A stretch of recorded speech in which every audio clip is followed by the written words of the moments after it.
Welcome to Colors of Cariboo, the podcast where we interview rural artists and ask them why. Why do they want to create in a place where everything horses around, even the buildings? I'm your host, Rohan Keenan. Behind me is just one of many murals in Williams Lake. This one depicts a herd of horses in front of a cityscape of the town surrounded by shattered glass. And it's titled Unbreakable, and it was painted by two local artists, Tiffany Jorgenson and Sarah Sigurdsson. It's meant to represent both tradition in the town and our ability to break forward into the future. I had the amazing fortune of sitting down with one of the painters, Tiffany, for our next episode. She had a lot to say about art, the community, and, well, her love of horses. So grab a drink, grab a chair, and let's get started. Welcome to Colors of Cariboo, stories of wild creativity. Today's episode was filmed and recorded on the traditional, unceded territory of the Secwepemc peoples, specifically the Twahalcum, or Williams Lake First Nations Band, and the Hatzel, or Soda Creek Band.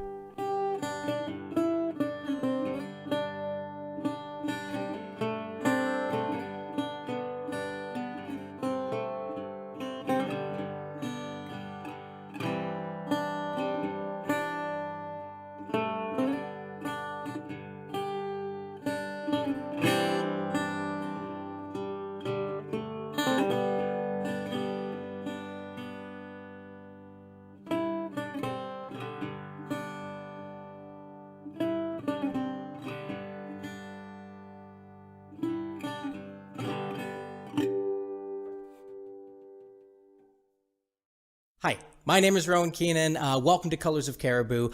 We are here with the wonderfully colorful Tiffany Jorgenson. Tell us a little bit about yourself, Tiffany. Thank you for having me, Rohan. Well, I am actually a human person, and I like to do drawings. That's the best thing we can do as human persons. Drawing and art and, I like eating.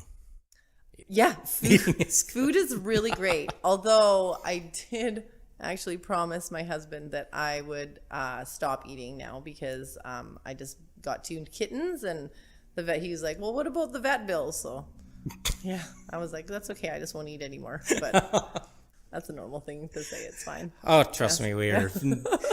I don't think anyone's expecting normal from an artist. From artists, they don't. Yeah. No, so. Which is kind of the exciting thing. It gives us a chance to be, I don't know, that stereotype of like artists are free and they're open and they're or completely closed up. Yeah. Sometimes, and it's like hiding in a corner. You know, like happiness is great and everything, but it makes for pretty boring content in the art world. I've always wondered about like that thought of like, oh, there's, conflict in the world, conflict in ourselves, and we like that idea of like the stereotypical like deep, dark, depressed artist, and that's where they get the beautiful stuff from. And I think or even just like personal conflict, or like just absorbing the conflict that's around you, right? Yeah, absolutely. And is that something that you bring into your art quite a bit? Well, I feel like it's like journaling, or like how musicians would like write a song, or like poets would write a poet. Like I think most of the artists that I know like are also writers. Like I love writing as well, and it just depends on like how you want to get that out. And it's almost like turning something like emotionally overwhelming, even if it is like deep love or like super happiness, and like turning it into something beautiful and tangible, like art, right? Like I know for myself, it is like I want to get those thoughts into a tangible form. Like I don't know about your own process, but there's kind of like, it feels like there's a giant cotton ball in my head whenever I'm trying to make something, and I just have to grab it and just like take it out of my head, or else it just gets lost in there. Then you can like look at it and analyze it too. Like I don't know like how many times like I've sat down with the intent to paint something, and then it like just wasn't as beautiful as I wanted it to be, because I thought I was supposed to be painting something like angry and like dark, and then like ended up painting something kind of like soft and peaceful and like a little bit sad or something, and then it ends up being this beautiful painting that I didn't expect to be happening at that point. But like you're not really sure, and then until your art form of whatever kind it is deciphers that for you, right? And do you find yourself doing that happening a lot with yourself in your creative process? Yeah, like I have like a list of things that I want to paint, or I'll be like, oh, I want to paint this, but like I'm not able to at that time. And then by the time I come down to do it, and I'll be like, I don't want to do that anymore. Like, and it's unfortunate that I can't just like drop all of life, right? Like I have children and, you know, a farm. And one of the hardest things that I've ever had to do was come in like a really good relationship and lose the amount of time that I was thriving in this chaos. And then all of a sudden I'm like happy and peaceful. And I'm like, well, like, what am I going to paint? Freaking sunshine? That is interesting because there's like, you know, we want to be happy and we want to be healthy human beings, but just some sort of conflict. I mean, and there's always conflict around. It's just sometimes you feel like, I mean, at least for myself, it feels that like, hey, I'm in if I'm in a moment where I'm feeling good, if I'm in a moment where I'm feeling happy, in some ways I've gotten like, I can't do art, but in other ways it's also been places at least where I've been able to do some really good stuff, some really interesting stuff. Actually, like you're right. Absolutely. Because like sometimes like I can, in like a state of peace and happiness, like looking back at a time that you like overcome, like that, like the reflection of it all, like that's where you can kind of almost see it the most clearly, and then like figure out how to like portray that, you know? And I think that that's like a superpower that like artists and like a lot of people have, right? That they can do this. But now, and that's like, yeah, taking something like an image in your head and figuring out how to like make that into something beautiful. And like I love painting. My favorite thing to paint is like symbolic and like surrealistic. So like taking an idea and like putting that to life, you know. And like someone told me one time, they're like, paint something that you've never seen before. And like, yeah, like everybody wants to buy local landscapes and everybody wants to create for the sake of making money off of it, but it's really not what it's all about. And like I could paint, you know, like what people want till I'm blue in the face, but like you're gonna know when something came from, you know. And everybody does. Like I have this, there's this wonderful man in town, so Bruce Charbonneau, so he is like highly trained in the arts and he frames my pieces for me. He always knows like which is like, and I will take it to him and I'll get him to adjudicate my work and stuff, because like how else are you going to be better? Like, or if you're going to be stuck, like how else are you going to take something like, just don't know what to do here. And then he'll be like, oh, you know, give you some ideas. But like, that's what he says. He always knows like when you really want to paint something is when that's when you show your best work. Right. And like, I have been doing commission paintings, like painting people's like kids and dogs and cabins and cars and like whatever, since the dawn of time. And like I've never found that I couldn't do that, because when I talk to people, like if someone's getting a commission painting to be done, like it's a good chunk of money that you're getting to do someone, unless you get into all like everybody loves tracing nowadays. Yes. Anyway, so they're leveling the playing field. Anyway, that's a whole other thing that I could talk about and probably break some stuff. But like how much it means to them, and like why, like, or this gift that they're giving their wife or their husband or their mom, like of their dog that passed, and like they tell me about it and like how the emotion that they bring into it, like, so I know like how special this painting is before I even paint it, right? And everybody cries when they get paintings, and like I don't want to sound sadistic, but it's kind of my favorite. Yeah. You know, is like the impactfulness of it, right? Oh yeah, and completely understand. That's like on stage, that was always something I love doing, is like, I want to make you cry. Right? I want to make you feel something. That's what it is. Like that's what, when you paint something, you want to make something, people feel something. And like, I can paint something that will like, I'd be like, I can't even tell you how much, like, I don't even know how I did that. Like, I'm so proud of this because of the technicalities that went into creating this piece. And then I'll like paint a sunset in a silhouette, which will take me like 5 seconds, and it's beautiful and bright and colorful. And everybody loves the sunset. It's like my favorite part of living in the Cariboo is like the sunsets, you know, and the skies. But but it's just because that's what they see. Like people like what they see. Like being an artist, like it's so tough because I encourage especially youth to do art and to create and to like put forth like their soul and like to journal through their art. And little kids come in and they will just like smother paint on the canvas and they'll be like, this is the best thing that I've ever done.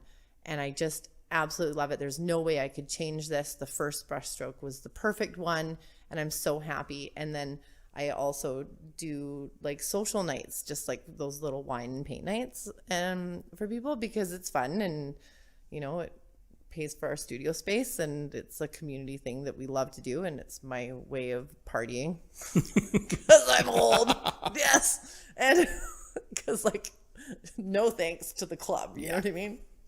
But then everybody's so self-judgmental and like, there's always one in every crowd that is, I can't do this. And before they even start, I am a terrible painter. So just, you know, like they set yourself up so they're like lowering your standards and stuff. And it's like, I paint like every day, you know, like I can paint you because this is what I really want to do. Like this is also my superpower. Like everybody's got their talents, you know, even if your talent is, you know, caring for someone, right? Like everybody has their thing. So yes, I was born with a talent for sure, but I practice. Like this is years and years and years and years going into this. So like mine is going to be better than yours. So like, and if it wasn't, then like somebody else should be up here teaching it. Right. And you know, like my way is not the only way.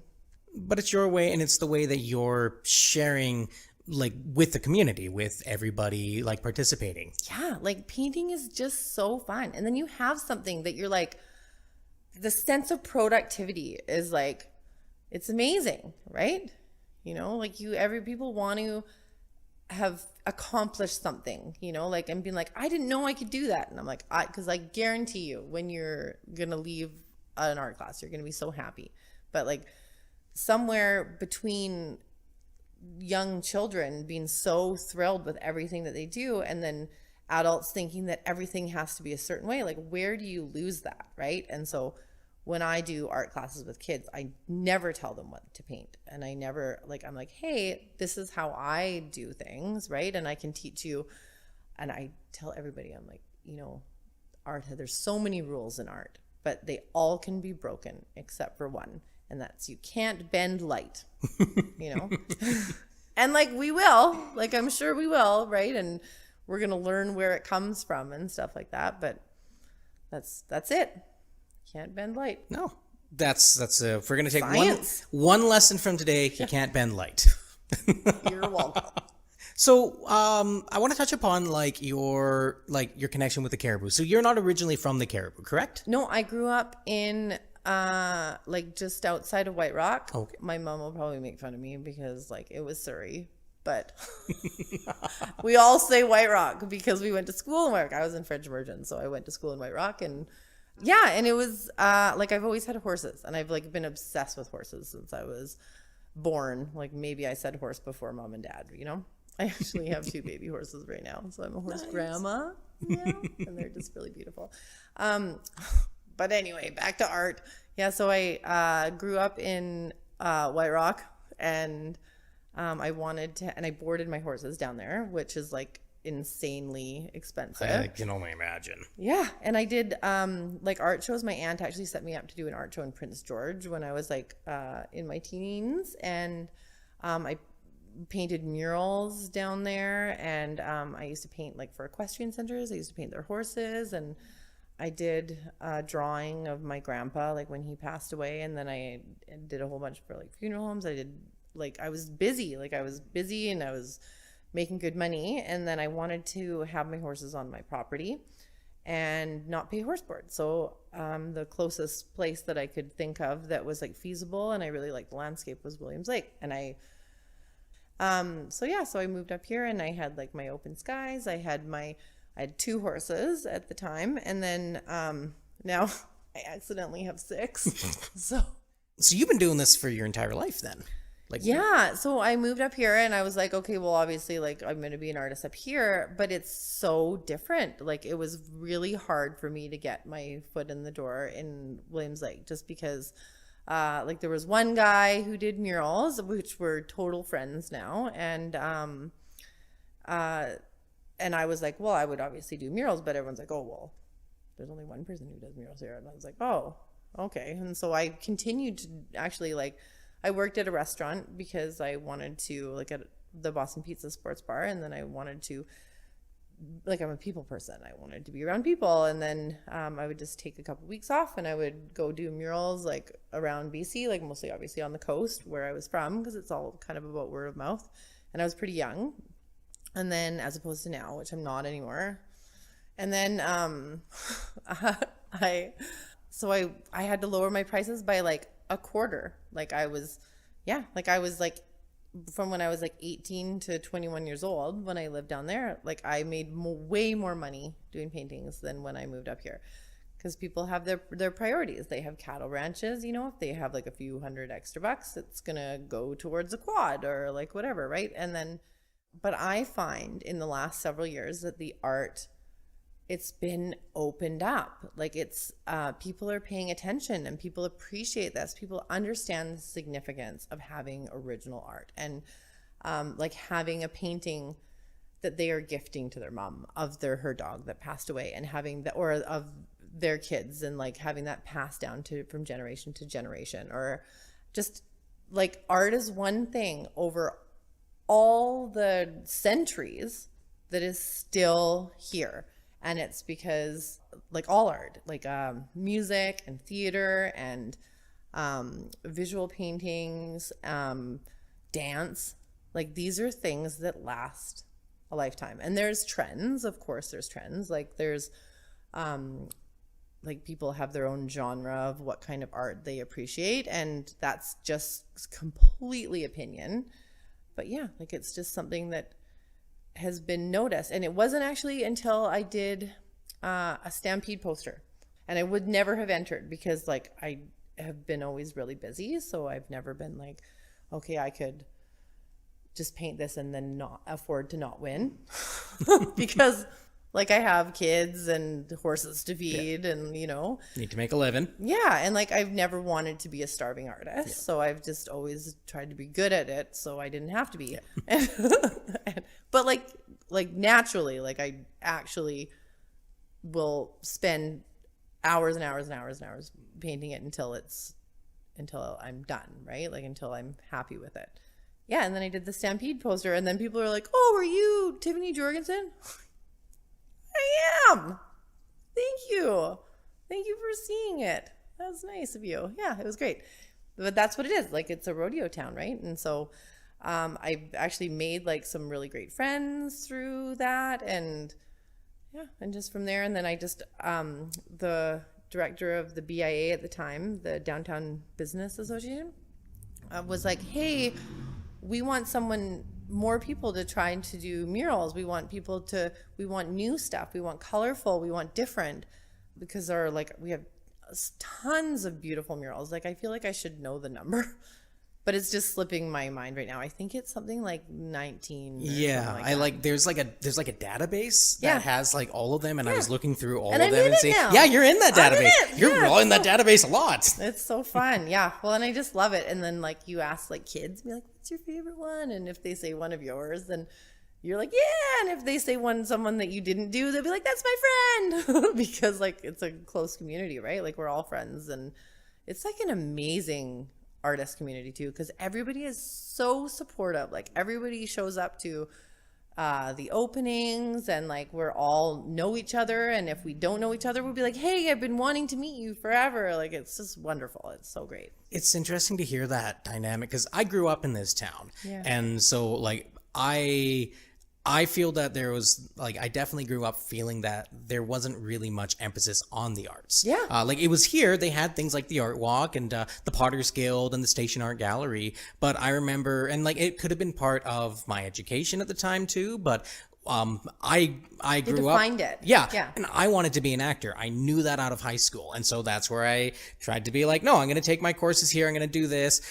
big reason was because I hated math, didn't want to do math at all. Yeah. But the counselors and like the teachers and even people around me, thankfully not my family. My family's always been very supportive of me, but like some friends and some people saying this is just like, why would you do that? You can't make money doing that. Why would you even want to do that? That's just a hobby. My mom even said that to me, and now like she's obviously like one of my biggest fans, but like I'm a very stubborn person, so I was like, hold my beer. But yeah, it's so true though. Like it's hard to find, right? Like it's but now it's different though. Like they call it when I say they, I mean like we like to call this the artist district because there's like the dance studio and then the station house and then us and then they have like all that. And we're getting more of that happening. We're getting more music shows. There's more local bands showing up. There's more like especially like even kind of following the history of your studio here that you started with Brittany and Sarah, correct? Yeah. The Cariboo Art Brittany Beats. Murphy and Sarah Sigurdsson. Yeah. The history of that and the influence that everybody kind of has in that, it's growing a lot more, which has been really great to see coming back. Amazing. And the kids that come through here, like I just had like this beautiful, beautiful girl that has been coming to art beat and painting like as a youth since she was like in her early teens. She just graduated and I just saw her like at the dance recital and I was like, she's gonna be a surgeon. Like she's going to U of A and she's gonna be a surgeon. And she's like, thank you for having such a great influence on me. And I was like we just like talked about horoscopes and like made pretty pictures. And she's like, that was like a huge part of my life. And I was like, okay, stop. Like it's like the community and like knowing these wonderfully talented humans that are like highly intelligent and like so many different aspects of their life and seeing them go through that, right? Like it's just so cool. So in comparison to the life you had before down at the coast there, I know it can be sometimes hard to look at both of those because this is what your current life is and that's what it was. So how was that community different between the two of them? Well, and I know like my sister, for instance, she lives in like Fort Langley. And so it is a tighter community. Like it's a smaller community where everybody knows it. But like I lived in White Rock and then Langley and like I would go to work and be friends with the people who I worked with. And then after work, like we wouldn't hang out or like maybe we would like every couple months because it was like a thing that we just did. But here it was like I was just automatically friends with everybody who I was friends with. Like I still talk and like they were bridesmaids of mine, friends from when I was a kid, but the ones we went to school with. But like after that it was just kind of like you very rarely picked up everyone. But now it's like it's so great. Like life is just such an amazing journey. And as somebody who is like a little bit over 40 years old, our stories are so intricate, right? So like it's just such a beautiful thing to see and like all the different people that you pick up from all the walks of life and like you just keep the best ones and then you realize that like the ones that it's okay to let go and and even just having kids like because you just had a kid too. Yeah It changes your life and who you are and like who you become friends with. Like I have met so many of my friends from being a parent, right? And like you kind of like cross your fingers that that your kids are gonna like their kids or whatever. And it just so happens that like my youngest daughter and like Sarah's middle daughter are like besties, like, and it's like adorable their friendship. Like they should write a relationship book, you know what I mean? Yeah. Like they're like 11 years old. Yeah, it's that idea of sense of community. There was one thing I've like in a previous conversation I've had with somebody about somebody who covers a lot more about the history of the area. It's interesting hearing your perspective of that, because one of the things they talked about was because they talked with folks who came here at who lived and worked here at the beginning of the 1900s, who came and they worked and they talked to them when they were older, and they conversed about how people had to be there for each other because like at that time, like you didn't have phones, you didn't have an easy way of contact, like the roads were basically non-existent. It was a very wild area. So community was everything that you would build on. I know. And it's so funny because I've talked so much about like with other like moms and dads too, right? Like in how much you can rely on. And we are in a culture now, I think, where we don't think it's okay to ask for help. And it's crazy because everybody wants to do it, especially if something hard happens. Like everybody, like people want to help because they don't know what to do. They can't fix your problems or like, make your kid not sick or anything like that, but they want to help. So if you let people like, yes, here you go. Like, will you take my kid for a little bit while I go and do this and whatever? Yeah. And I think we're kind of seeing that too a lot with the wildfires and all the natural disasters here. All of this stuff happening, and people are just, I'll see social media and the posts open up of like, yep, come to my house. I've got land, park your trailer there, park your RV. We don't care. Just come on over. Make sure that you are safe, to complete and utter strangers. It's amazing. Like I actually was in town, and so my property was like right below where the river valley fire. And so I have 6 horses plus my friend's horse lives on my property, and then my neighbors have a horse, and my neighbor was like, hey, like if you go, do you think you can just like maybe grab my horse? And I looked over, I'm like, oh, there it is right there. I'm like, I think I need to move the horse. And my daughter was at my friend's house, so I called her. I'm like, hey, do you think you could just like keep her for a little bit? And she's like, oh, do you need help? I'm like, yeah, I think so. And then so she's like, oh, okay. I'm like, oh, can you bring your kid too to like help? And she's like, yeah, we're actually all going to come. I'm like, oh, that's great. And I pulled into my driveway, and my other friend calls. She's like, hey, do you need help with your animals? I see the fire's really quite close. And I was like, yeah, I think I do. And then, cause I have like all these, and my babies had like never even walked on pavement before.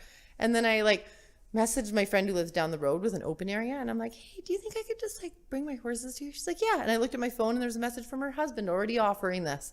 I'm like, oh, that's so nice. And then my friend's mom was like, hey, do you want me to come over to my trailer? I'm like, yeah, I think so. Thank you so much. And they're like, what are we doing? I'm like, I don't know. We're like all walking down the road with like 9,000 animals, and there's like my dogs are all there. And I'm like, look, this is actually fun for me.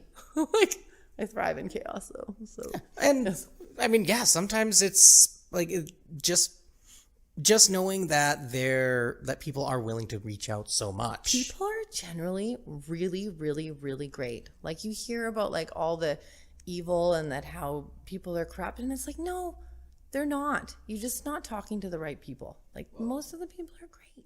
So you'd mentioned something about tracing. I saw a little bit of animosity towards there, and I'm wondering what's your feelings about that? So like in the Olympics, right? If you were an athlete and you took performance enhancing drugs to level the playing field, so that say there was like 20 or 100 athletes in the entire world that could do this specific thing that would qualify for the Olympics, and then if we got a performance enhancing drug that came in, and then there was 1 million people that could do it, because that's what AI is like for art, I believe. And so there's a lot of people that have like self-admittedly said, I can't do this without tracing. So they trace, and then because like I was saying before, like art is like a way of expressing something, or a way of like, art is art. But I don't even know, like it's everything. Like it's the most essential service, obviously. Yeah. But it is though, like even like when COVID was around, like art was not an essential service, but it was what everybody was going to on the internet. It was how they would pass the time. They were going to the musicians that were putting stuff online, and like the tutorials from like that kind of thing. Yeah, it just levels the playing field. So like what the purpose of art is to feel good, to like put your feeling across. So if you're doing it to market something, it defeats the purpose. Like I don't like, and this is like an opinion of mine that is probably very unpopular, because a lot of the people that use it, there's probably more people that use tools via AI than there is people that are able to do it without them, right? There is even tools with AI. I'll tell you how I really feel. That like, so one of the things is concepts, the creative process, like how many times I have gone when I was like before Google Images, and you could go and you could take like 14 different images. I like the tree from this one and the lake from this one and the sky from this one, and 14 pictures of the kid that you're supposed to paint or whatever. And then you would combine them to be like this masterpiece. I used to spend hours going from calendar stores to look through calendars with like good light, and they all had to match the trees and the mountains and the sky. They all had to have the light coming from the exact same direction and the same different light. There was no photo enhancing to like increase the lightness or the darkness or whatever. But now there's a concept thing. So like I've painted, like I was talking before about how I like to paint like symbolism and stuff. There's now an AI app that says like you can just put a concept in there and it will give you a piece of art for that concept. It is. That's like, yeah, you're taking all the magic out of the people who are like really good at what they do. Like to have like an image in your head and to be able to spit it out, or a song, to write a song. They do it with music as well. Like, and novels and books too. what about the songwriters, the original songwriters? Yeah. And or even like to write an essay or to do any of that stuff. And do you think that kind of like, it feels like I've always wondered that with with AI and with these things, it's almost like robbing yourself of the ability and the experience of coming up with that concept. Because it's the practice that makes it so like, hey, I can do this and I can show you how to do this. Like, like painting a tree quickly, right? Like I could show people how to do that, or they could have AI do it for them. Like art is such an experience, and it sounds like it is an experience. Yes. And part of that experience is telling a story, and and it goes back to what you'd said before about how like music and theater and painting and all of that stuff has gone back throughout human history and will continue forward through human history, because at least from my concept, it's because we all have a story to tell, and we want to tell that story. And a really good way for that story to be told is via the arts, is via our experiences, and having those feed together with one another. Absolutely. Some of the coolest people I have met have been these people that just like want to do art, and like some of them are like so shy, they say, but they're like the chattiest people that I know, and like just these beautiful humans that have something to say, that want to get it across visually.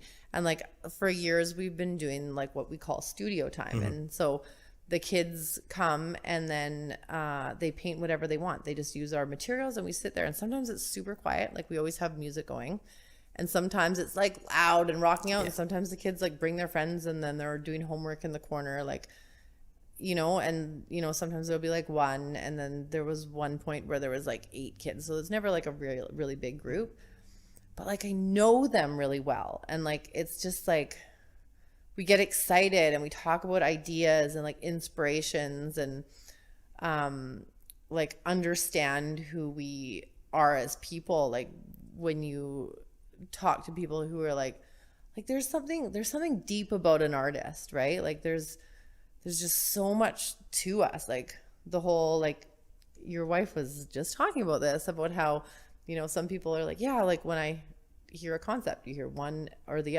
like you have a couple options, but you have like 20 and you're like bouncing all over the place. Like it's so exciting. And especially at that time in a kid's development, and like they need those conversations and validations too. Validation. Like that's why I'm like, like in school they teach like even in their art class, like the kids talk about like their art classes, and they say, okay, we have to do exactly this, and like I'm never going to tell you to do exactly like this, because I will tell you that I will not do exactly this, because like unless like I have a concept, it's presented, and then that's what was hired, and then I will go through with the concept, like you know what I mean though, right? Like when I was a kid, like when I was, I think like about 10 or 11 years old, my mom put me in this art class, and I was in Steveston.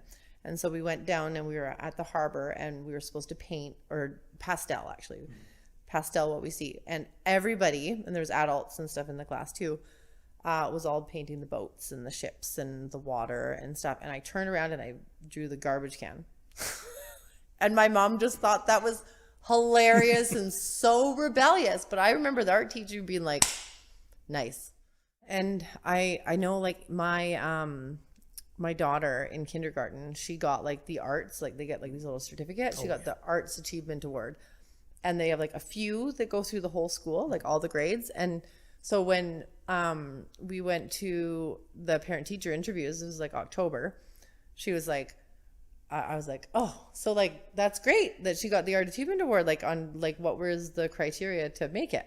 Just out of curiosity. And she's like, oh, well, she was drawing so nicely in between the lines. But then just recently, she started just scribbling all over the page. And like my daughter is a fantastic artist. And I'm not just saying that because she's her mom. Like she's so good. And I was like all snobby artist, right? Like I'm a professional artist. I'm like, oh, I told her she did not need to color between the lines. And then the teacher's like, yeah, well, like we're actually measuring her fine motor skills. And I was like, oh, okay. And then so I was like, okay, you just do what the teacher says. And then like, but so when the kids get that in school, they also get like the guided drawings. So they're actually trying to figure out how well they can follow instructions and stuff, which is like good to know, right? So when I do art classes with kids and youth and stuff, I'm like, this is you expressing yourself. If you want tips and techniques and stuff, I can help you with what worked best for me, which won't even necessarily work best for everybody. But like, this is you get to do you. And they're like, it's amazing. Yeah. So when you talk about the youth, like that look that maybe makes me look really happy is like them getting that satisfaction and pride and it's just being able to give that to them too. And being a part of that experience in your own way too. And being a grown-up. Yeah. It says you get to do what you want. Like we have 2 rules in this studio. It is be nice to everyone. Yeah. And also don't paint on other people's things. So if people are like, oh, can you just do this for me? I'll be like I was going to say I don't make the rules, but like that was my only rule. So no. Yeah. So we're wrapping up. There's about 3 questions that I ask everybody at the end of the podcast. Okay. So question number 1, and I'm totally cheating and looking at my phone for this. Okay. So if you could spend a week with anyone in the world, past or present, who would it be and why? Murphy, my horse, that she died. Oh. Yeah. Just because she was the best. Yeah. Yes. I love that answer. You know, actually, my husband has the same birthday as her, and that's the only reason why I married him. But when I heard this, I was like, you know, you have your soul. Like, I've never been married before, and it's crazy because I've never been like, oh yeah, I definitely want to get married. Like, you know what I mean? And I definitely, like, I knew, like, I was like, oh, I'm going to marry him, like 100%. And he's a real person that I didn't make up also. Yeah. He's a real human being. He is a human being, yeah. But he has the same birthday as my, like, soul horse. That she was, like, everything to me through my whole life. Like, I got her when I was 14, and she was, like, I don't remember life before her. Like, it was crazy. That is, that's really touching. I really like that. Thank you. I like the way you didn't even finish saying the question, and I'm like, Murphy. Oddly enough, that's usually what happens. Oh, interesting. A few times I've asked that question, it's been the same thing. Like, even before I finish, like, I know exactly who it's going to be. I never even thought about it either. Yeah. But yeah. Perfect. That's what we want. We don't want you to think that. Yeah. It's great. It's content. Yes, there you go. TikTok videos. No, I'm not doing TikTok. No, TikTok. I tried to get into it and I couldn't. Yeah, I didn't even try. Okay, question number 2. So, what is your favorite compliment that you've ever been given? Oh, I don't know. I really like it when people tell me I'm funny. But I think probably it was maybe even when Allison said that, like, that I've had an impact on her. Yeah. You know, like that, like it helped through the time. I don't know. People are nice to me. You know, I have really great people in my life, and they say nice things to me all the time. And they never say things that would bring me down. Otherwise, they're out. They're out the door. You know? Yeah. Butter up or get out. No, I was kidding. Well, I will say you are really funny. Oh, stop. Yeah. All right. So the final question: what is the best advice that someone has ever given you? Or if you didn't have that advice, what advice did you want to hear? I think it was like to do with horses again. I think it was like you want to make them want to. Yeah, if you make them want to, then they'll always do it. You know? Yeah. Well, you can kind of almost apply that to a lot of stuff in life, right? Yeah. Just that's very true. make people want to do something, and they will always do it. Yeah, give them ask and release, right? You ask them, and then you don't like keep pulling. Yeah. You've got to give them the opportunity.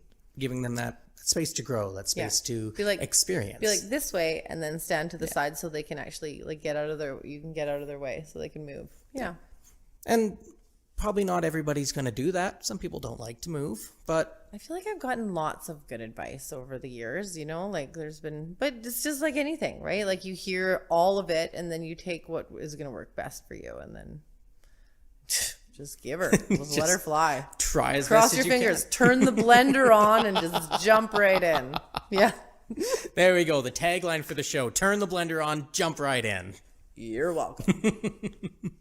Before we go, I know you've mentioned that you've got an art show coming up. You've done other things. Apparently, I can't speak anymore.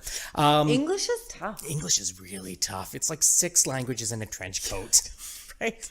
Yeah. If you just speak by sound effects, I'd probably understand. Exactly. Okay, go. I need to get a big sound effect. Boing. Yeah. That's how I describe how to paint actually to most people. I'm like, I'm just going to describe in sound effects, okay? And then people are like, yeah. That would be a fascinating class to take. oh yeah. I think you should try that. I do for like, I'm like, or like, you know, and that's how my friend and I, like when I paint murals a lot, most of the time actually with my friend Sarah. And that's how we talk. We're like, it needs more. That's a guttural response of just like trying to wrap your brain around it. And like, sometimes there are no words. Sometimes there's just an impulse. There's just a movement. There's just a sound Or a texture. Or, Well, it's like interpretive dance. Like you don't say much with it. And I don't even know why we're talking. Like we should have just interpretive danced this whole time. The entire thing. It wouldn't do so well for the audio portion of the podcast. I mean, you'd hear a lot of like clippity cloppity, my hooves, my hooves. Yes. Oh, now I'm getting brought back to theater school. running around the room. It's like, you're wild horses. Really? Actually? Yup. Oh my gosh. By probably the most interesting that this professor. morning. Yeah, no, I was kidding. So I know you've mentioned you've got a couple of art shows. Like what other projects do you have currently in the works right now? Is there anything you want to tell or share with us? Well, I'm finishing painting. Like I was doing touch-ups on the Dog and Suds mural. It's like all these old classic cars, which has been really cool because like I kind of like got a hold of like all the old classic car people and like trying to figure out like what the actual intent for that was. So finishing up that one, starting in the fall, and then I'm going to do a mural on the Alliance Church. And then but that's like, that'll have to be like more in like August, September, which is coming up very soon. And then just, I'm doing a memorial piece that I've been working on right now. And then finishing up a whole bunch of the stuff for my art show, the theme. Yeah. That is exciting. It's great to hear that like you're keeping busy, you're keeping on top, even if you're feeling that there is a bit of that funk there, you're still working. Well, like kind of like all I really do right now is snuggle my baby horses. I think that Jupiter and Venus. See, that's what's helping recharge the battery. You're recharging their batteries as well. Just can't even get over how beautiful they are. Like it's just so sweet and friendly and fun. And you're gonna be able to look after them their entire lives. Yeah. And then one of them will be black, so I could just paint him with glow-in-the-dark paint and like freak everybody out at nighttime. Perfect. Yeah. Best Halloween costume. Right. Yes. So, just want to thank you for coming on the show, Tiffany. Thank you. Thank you so much for having me. And thank you too for coming here. It's been wonderful talking to you. Yeah, you're very funny, and I'm really happy that we had this chance to connect. And I just want to thank everybody for listening and participating. So thank you, everybody, and stay tuned for next episode of Colors of Cariboo. Hey folks, thanks for joining me for another episode, and I hope you had as much fun listening to it as I did making it. Tiffany is just one more example of the amazing artists living in this region, and I'm learning so much about how we look at art, and honestly quite a bit about myself and my own creative journey. I've got more episodes coming for you, so keep on the lookout for them. Take care now.